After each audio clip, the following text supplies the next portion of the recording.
country where so much historical, cultural, architectural and scenic interest is captured within so small an area, has rightly become increasingly popular with the adventurous tourists from both sides of the Atlantic.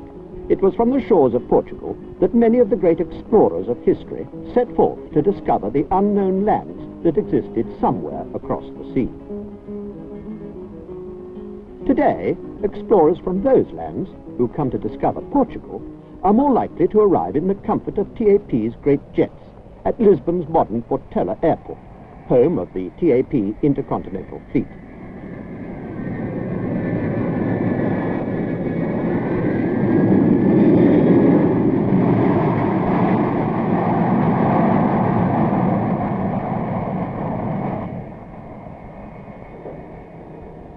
But in October, we find explorers of a different sort. October in Portugal is rally time, and to Lisbon come the great names of the rally world to battle for points in the European Rally Championship over the roads and tracks of the TAP Rally.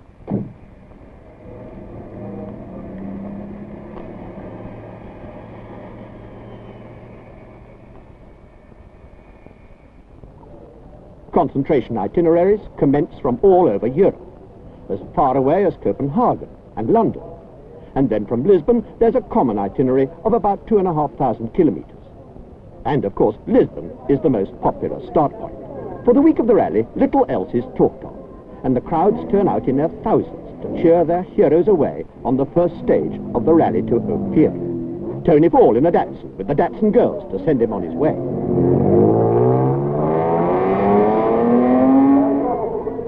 Car 87 is the Porsche of Salvi and Arnaud, and they're away.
Ophir lies on a tongue of sand in the mouth of the river Cavago.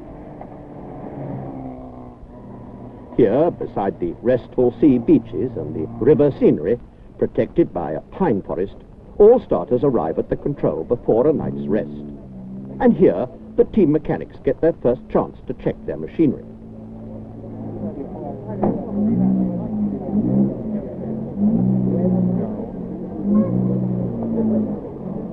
And again, the crowds, full of interest and inquiry, all helping to create an atmosphere of traditional rally excitement. Well, nearly all. With the morning, the cars that have been locked overnight in the Parc Fermé move out for last-minute servicing before the common leg of the rally back to Lisbon.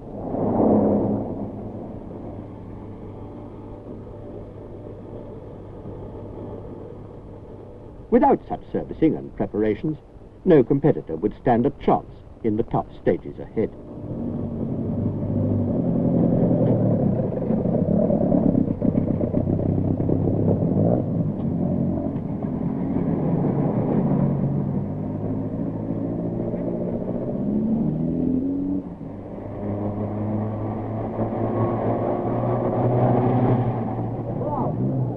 One by one, the cars move up to the start.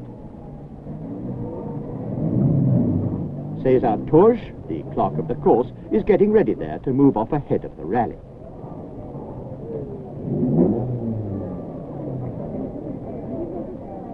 Henry Liddon checks the time.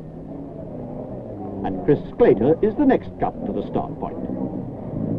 Chris Sclater in Ford Escort number 3.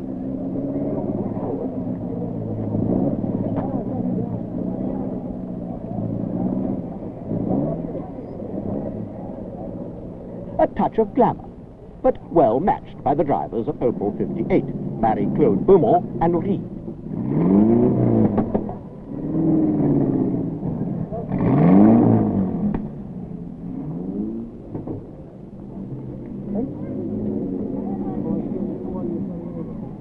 Another Opel, number 50, of the Grey Day racing team is away. And then the Lancia of Adolfo Sampaio and Bernardo. They move off up to the start.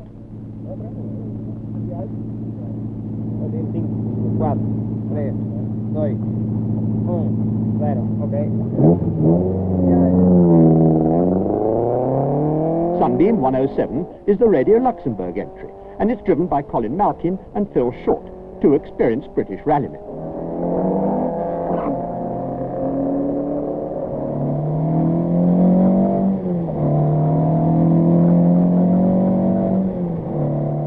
And so the rally moves out into the Portuguese countryside, and away towards the first of the special stages, set up on the twisty tracks of the Figueira de Portugal. The arrival control isn't the beginning of the special stage.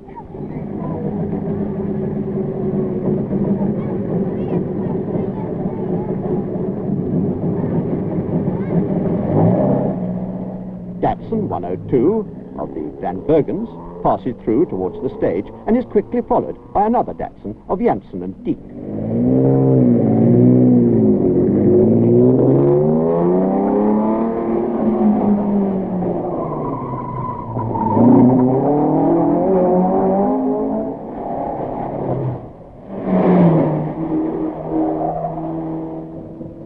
At the start control of the special stage is Ford Escort number 6, Robin Hillier and Barry Hughes.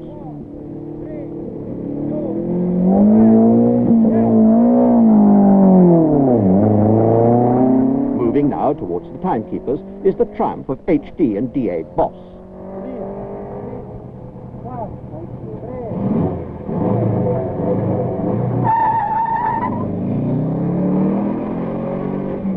The Ford, car number 5, driven by Barter and Hutchings, gets away to make room for the impressive-looking Porsche of Chenevrier and Sults. The first of the special stages, and the tension mounts.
the end of the stage, and the escort of Hillier arrives unscathed.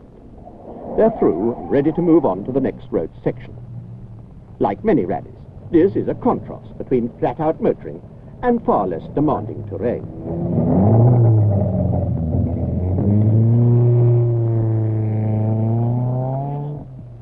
The police, helpful as always to the competitors, indicate in no uncertain fashion the direction they should take. This time, it's for the benefit of Opel 141, Heinbach and Bebinger.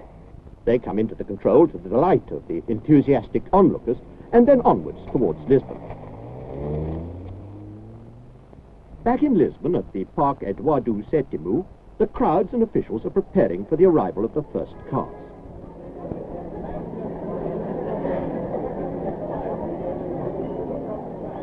It's night now, and everything is ready, including the Longines timing apparatus. Slowly, the seconds tick away. Ahead of the rally, the clerk of the course drives in through crowds to be greeted by the rally officials.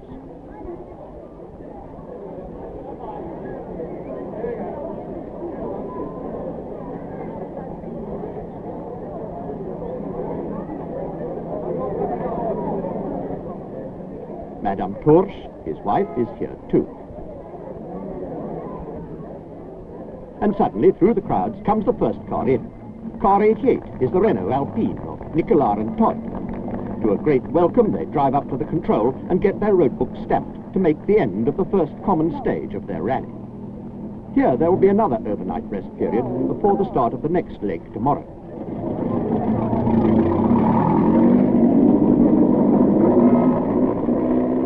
Lancia 86 is driven by the 1972 Monte Carlo Rally winner, Sandro Munari. The Italian arrives cool and collected and checks in for the night as casually as a commercial traveller.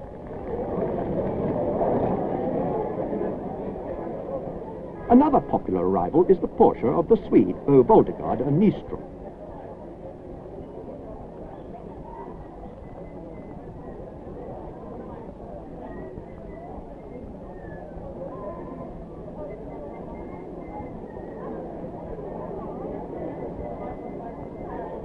On through the night the cars come in, and the crowds wait in the great square as one famous personality follows another down the ramp.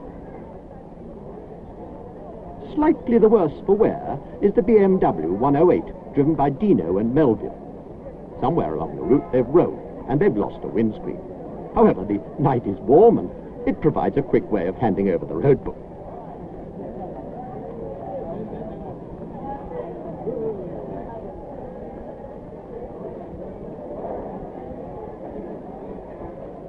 Simo Lampinen of Finland and Britain's John Davenport are the crew of another Team Lancia, car number 12. They too are cool and unruffled, and arrive with a justifiable confidence. But they're only in Lisbon for one night. Not for them to explore the charming 18th century squares, or listen to that uniquely Portuguese musical concept, fado, while eating on a rooftop restaurant. Like the two girls of Opel 58, they must wait till the rally is completed.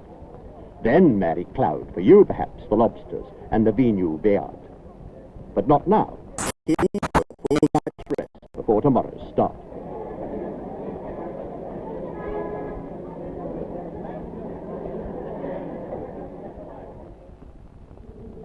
Before the start of the next leg, there's a spectacle in store for the crowds that have turned out early on this October morning. Each competitor is required to do 5 laps of the Albalade Stadium. The start is staggered, with 2 cars racing at a time. When the first car reaches the opposite side of the circuit, the second car is flagged away.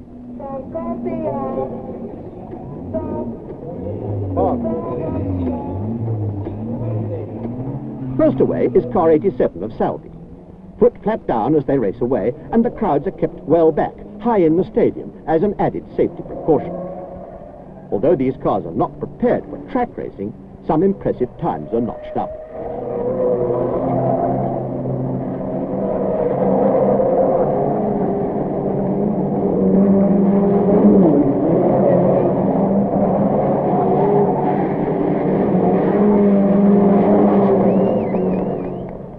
Two Alpines should provide some excitement. 54 is Bourdon, and 98 is Robert Neyret. The sun creeps higher as the morning wears on, and the high-pitched roar of high-revving engines cuts the autumn stillness.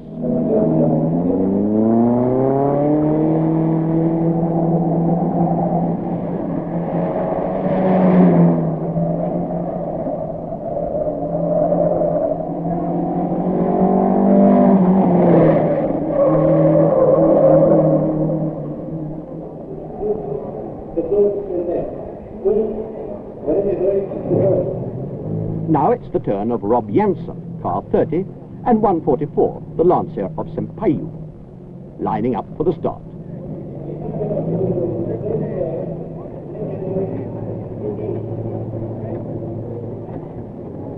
And first away is the Lancia.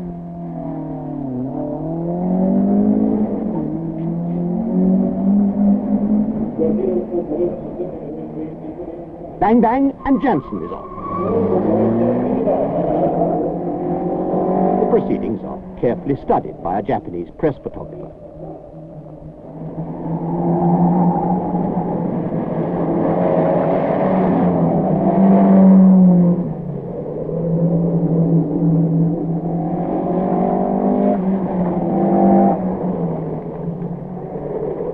Outside the stadium, the mechanics are checking and rechecking, because the next stage of the rally is all important. Characteristic of the Monte, the Lisbon to Oporto leg is the section that sorts out the order of things, and many cars leaving the stadium today will not arrive in Oporto tomorrow. From now on, the going is tough, and the machinery must be in fighting trim. The mechanics of Renault Alpine 88 make certain that they've done their utmost for Jean-Pierre Nicolas, their driver, and the team supporting Geoffrey Finney in his Ford Escort leave no boat unturned.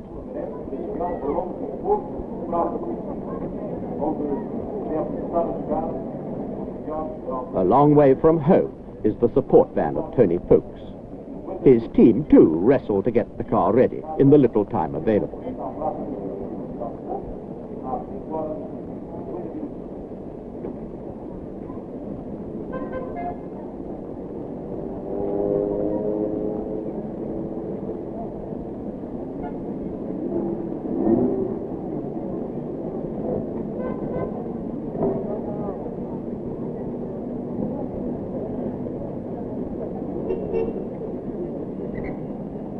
The Datsun of Janssen, fresh from its sprint in the stadium, gets ready for the start of its run northwards to Oporto. The Oporto loop takes in roads and tracks of all classes and presents conditions that give the rally driver the kind of challenge he seeks. It's these conditions that determine the final classification. Car 8 is the triumph of Brundle and Engelfield. Checking out of the start is Frenchman Neve in his Alpine.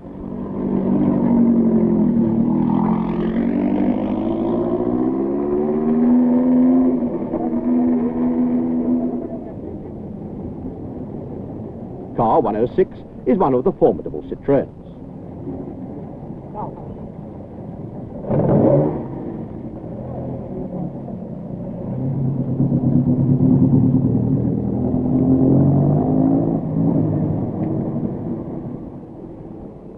The beginning of this leg is on modern, fast motorway.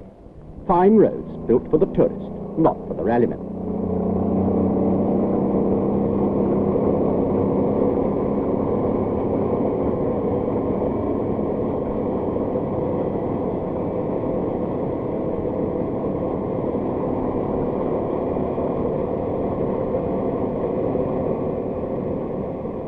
But even the rallyman cannot ignore the impressive architecture of this fascinating country.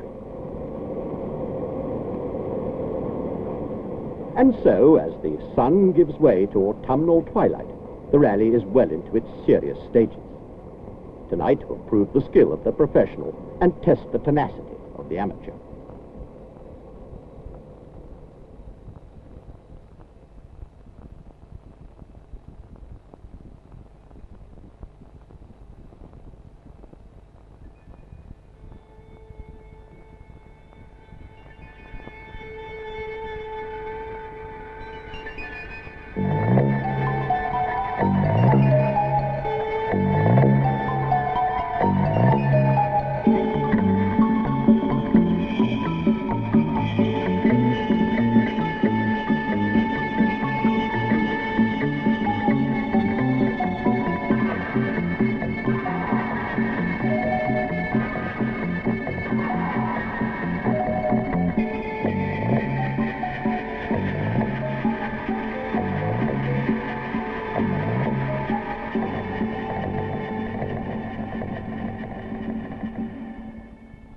Nascimento in his BMW is still there, but late.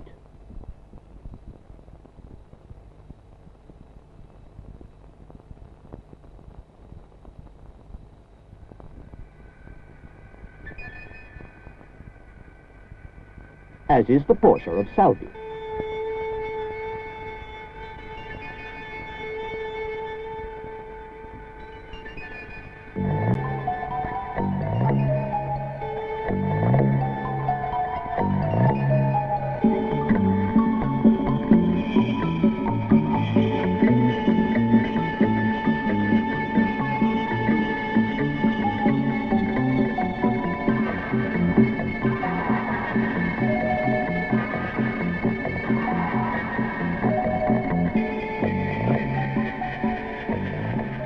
But here in Oporto, the drivers that are left can pause for a few hours rest, while the mechanics get to grips repairing broken components and making their cars roadworthy again. With the final tests to come, their work is even more critical now than ever before.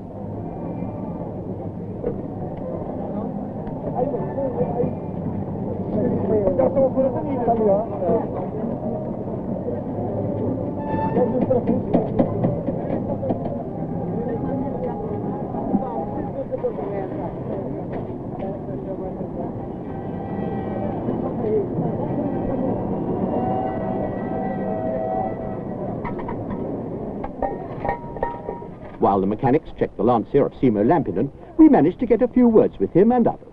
Simo, could you just stay a moment just to say a few words on how's it gone so far? Well, it's going quite reasonably now, since we sort of had the head gasket, not the head, but the complete head changed than when the valve was broken in Lisbon, and so it's going perfect now, yes. The first lap was going very well, but since last night, the beginning of last night in Arganil, I have problem with the ignition, and we cannot find what's wrong. So since Arganil to Porto, we were very slow with problem, only 3 cylinders and changing a lot of parts, and I hope now we are okay now. But we are very late.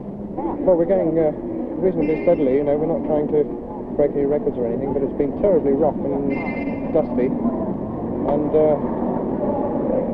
you know, I think perhaps we've been going a little bit too slowly, but not much too slowly, because the car is taking such a hell of a pounding. Oh, the country is nice, and especially the people are nice, you know, that's very important. I had a puncture last night, and instead of having the jack, 10 men were wearing the car, and it was very nice. I have nothing to do with it, changed my wheel. Oporto's clock beckons the rally to be underway again. In the Parc Ferme, the cars wait to start the second loop back to Lisbon. And among the first away is the Renault Alpine of Frenchman Nicolas. Drivers, barely refreshed by the few hours' rest, face another 19 hours of the rally, including 8 more special stages. Simo, back at the wheel, moves into the start. It's from here on that the years of experience gained by drivers like Lampinen will pay dividends. Newcomers to this rally not only are unused to the Portuguese conditions, but are also dubious about even getting to the finish. And so the survivors move out onto the final leg. Back in Lisbon, more and more attention is centered around the Press and Public Information Center. The office is open and fully staffed 24 hours a day, and at the TAP information desk, the progress of the rally is followed from frequent bulletins issued. Throughout the rally, the smooth efficiency of this organization was constantly being praised by visiting newsmen, correspondents, and officials alike.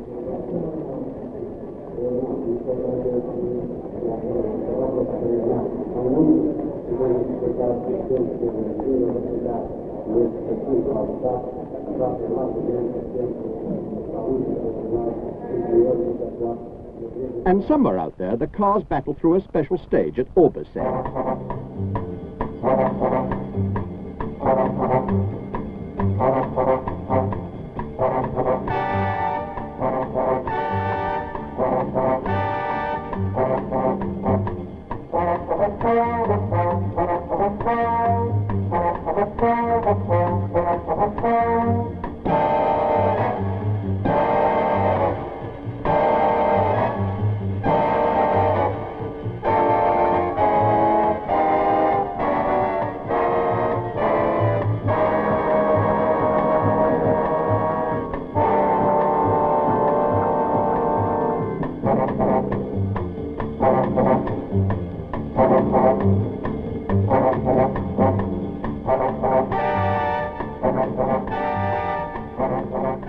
The actual finish is at Estoril, the seaside resort of Lisbon, on the Cascais Bay. Here, the waters of the Costa do Sol make a perfect setting for the finish of an international motoring event, challenging Monaco itself for the right to be synonymous with rallying. Among the palm avenues and exotic tropical parks, the crowds await the arrival of the winning car.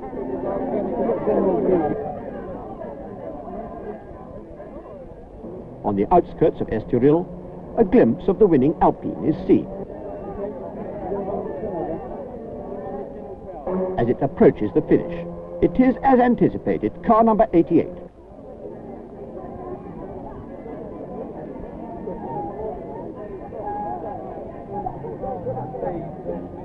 Driven through the streets of Estoril towards the line by Frenchman Jean-Pierre Nicolas.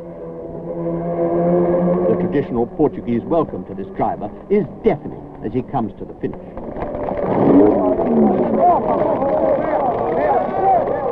Nicolas is the comedian of the Renault team, always ready to joke, a laugh often at his teammates' expense. He's a very determined driver, and the tougher the event, the better he likes it. In the past, he's won the Moroccan rally in a Renault, and to him go the honours again. Second car to approach the finish is the Lancia of Lampinen of Finland.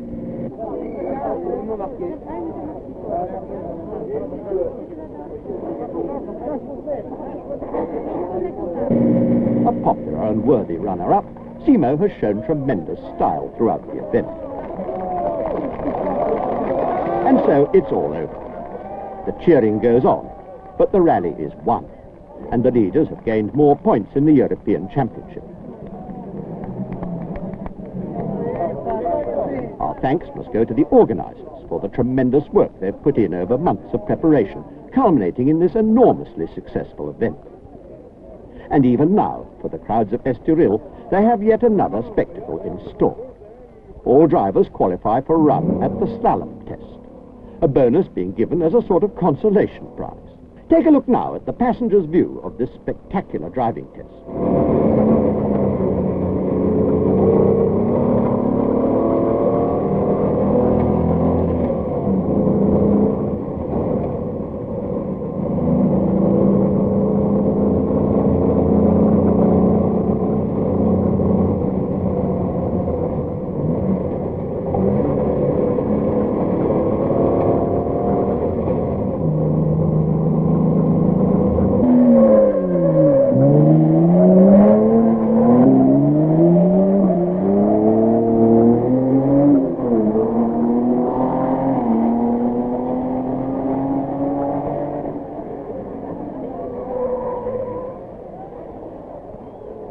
What better location for an autumn rally than Portugal? Blue skies and warm nights, and the support of the whole friendly population. The drivers are indeed unanimous in their enthusiasm about the TAP International Rally.